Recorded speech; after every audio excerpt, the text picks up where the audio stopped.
Hi guys, welcome back to my channel, and today we have the Chain of Thorns book 3 of the last hour series by Cassandra Clare. I was so happy. This came the week I was on holiday, so I was like, I couldn't have my hands. As soon as I got my hands on my book of holiday, I was reading it like anything.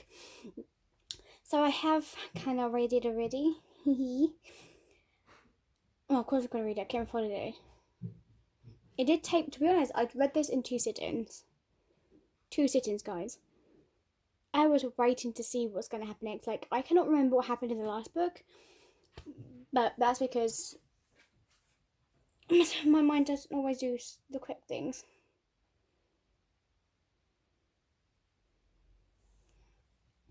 So, this is what the book looks like. Look how beautiful this rose gold colour is, or like a copper copper colour.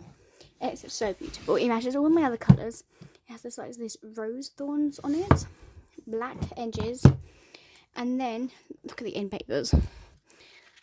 So it is signed by the author, and then I think this end page is the same. So these little tags in here are literally just pictures. Are the pictures of these, which I find immensely adorable. Like, come on, look at these characters. Sorry, Carmen's barking at everything she sees. Then we have the 4 lads, which is so cute. Then, so he kind of, I'm not being offensive or anything, but he does kind of remind me of a little bit like Harry Potter. Then we have this beautiful scene. And this scene. Check them out. This was some badass. I love it when it gets badass because you're just like, yes, queen. And the boys. I'm falling off my seat. And then this spot was like the holy rail of everything. Oh, no. Can love survive the harshest truth? Yes. So when this arrived, it did arrive a little bit dented in the top, but on it ends, it's all good. So, James and Cordelia must save London and their marriage in this thrilling and highly anticipated thing. So our first edition is beautiful, amazing. Cordelia has lost everything that matters to her in only a few short weeks. She has seen her father murdered, her plans becoming a pariah with her best friend Lucy destroyed, and her marriage to James Herenold crumble before her very eyes. Even worse, she is now bound to an ancient demon, Liveth, stripping her powers of... I need to sneeze. Stripping her power of a shadow hunter. After fleeing to Paris with Matthew Fairchild, Cordelia hopes to forget her sorrows in the city glittering nightlife. But reality intrudes when shocking news comes from her home. Tatiana Blackthorne has escaped the Atamita Cathedral, and London is under threat by the Prince of Hell, Berlin. So, Cordelia returns to London, riveted by chaos and dissent. The long-kept secret that Berlin is James and Lucy's grandfather have been revealed by an unexpected enemy, and the Herenold finds themselves under suspicion of dealing with demons.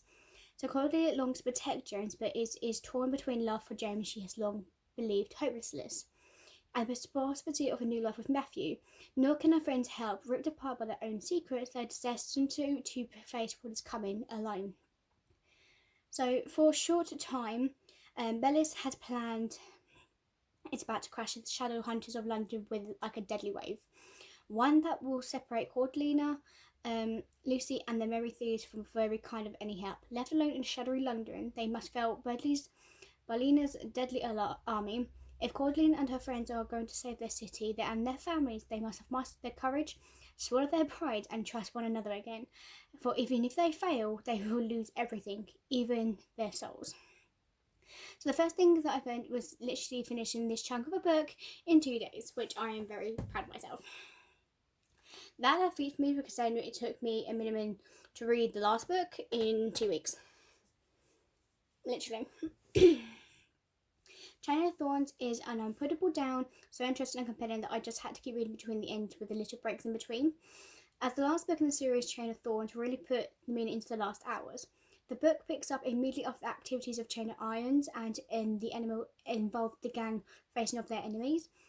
Bella and Datania Blackthorn, under the service of Bella, create a demon and one of the princes of hell. Chain of Thorns was really interesting. The build-up from the last 2 books really was worth it. Chain of Thorns takes place about a week after the events of the Chain of Irons, so we continue from where we stopped at from the last book. The core strength of the Chain of Thorns is the ensemble cast. We get multiple of different sides of stories from various characters. We don't get Matthew's side of the story, however. That's because Cassandra Clare doesn't want us to know that what Matthew is thinking. Matthew's thinking stuff that even Cassie doesn't want us to know. I like to think knowing Matthew is thinking about what's been exciting and most been painful to hear what goes on in his head. So we don't get his side of the story, but we still get a sense of what he's feeling and going through this book. The cast was beautiful written and delivered, and I love every single part of it. We went through different kind of characters, and they progress in the book. I loved how each one of these went dimensional, and I loved how the most of them were bond, even shared love with one another. I love Matthew's dog. It's so cute. They love one another deeply, and they comfort each other, and I love how they don't judge each other. So Christopher and Thomas decide not to scuff their friend's affair, Matthew leaving for Paris with James's wife Cordelia, until they had a chance to discuss it with them with evidence of the bond they all shared. There are various samples of throughout the Chain of Thorns as well as the previous books. So other characters also went from side characters to main characters, which had me really rooting for them. I fully enjoyed it. So I didn't care for much for Arena Bridgestock, but then I soon fell in love with her. Her character development throughout this book had me rooting for her for all through the book. Even Grace held me my interest. Anna was unusual, with charming and just the way she is. Alice's character development might have the best character one. I love him. I love how he grew into things and let go of things, a lot of things. I really liked the way he was at the end. It was very lovely to watch. They should do. You know how they've done a movie for City of Bones? They need to do movies for the rest of the series and this series and all the other series they've done of Shadowhunters. They need every single one. Please, guys. So Lucy and Jessie were just as expected as Lucy is. Probably one character I never give a second glance, but she pulled through it in this book, I'll tell you now. Most especially, I love Magnus Bane. Shows up in all the Shadowhunter books. Of course he would. He's amazing. He has that sass to him, mate. I love the scenes Magnus asked why they didn't come to him first with their shadow hunt problems, as he's usually the one they come to.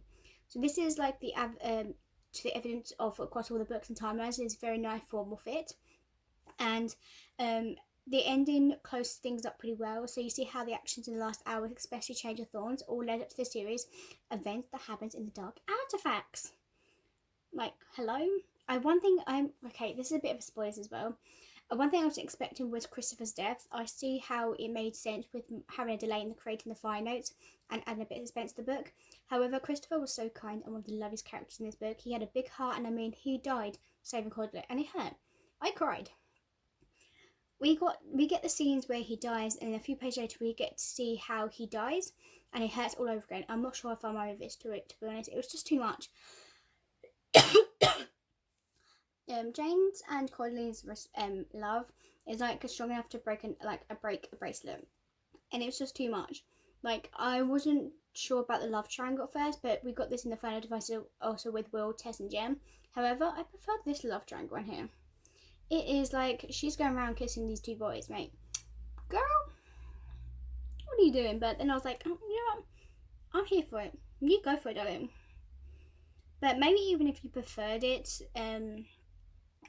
with James, where Matthew really loved rather than Cordelia. However, we barely get any Matthews, but so who knows?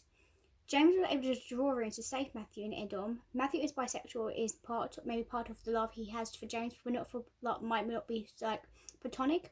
I know I'm just trying to figure out why the runes worked in Edom. And also considering the parrot curse. True love between parents will strengthen the powers to the point of magic. So I am quite interested in how it did work. The runes worked in Edmund when they shouldn't have, and I don't know. I'm just grasping at straws. Like, I want to know how it worked and why it worked. I must know more. I'm gonna fall off my bed in a minute. So this was just amazing to read. So I think everything was wrapped up a little too nicely, but with all that's been happening, I take it with a minimal complaint, to be honest. I also read somewhere where Cassie admitted the series was originally meant to have a very tragic ending, but due to the pandemic, couldn't bring herself to write it in already troubling enough times. Which, okay. The whole ending with Boleyn possessing James and James ending it with putting Cortana through his heart was very predictable. Maybe a little bit predictable, but you know it's going to happen. However, I like that there is another bit of Berlin who just takes the place of the lunatic Berlin as the balance to the order. Which, you know what? You might as well watch it. It was just interesting. I cannot wait to read this. You know? I was so happy to read this. Just so happy. You know, guys? That's what I'm saying. That's it. Thank you guys for watching. I'll see you guys next time for whenever the next book arrives. Bye!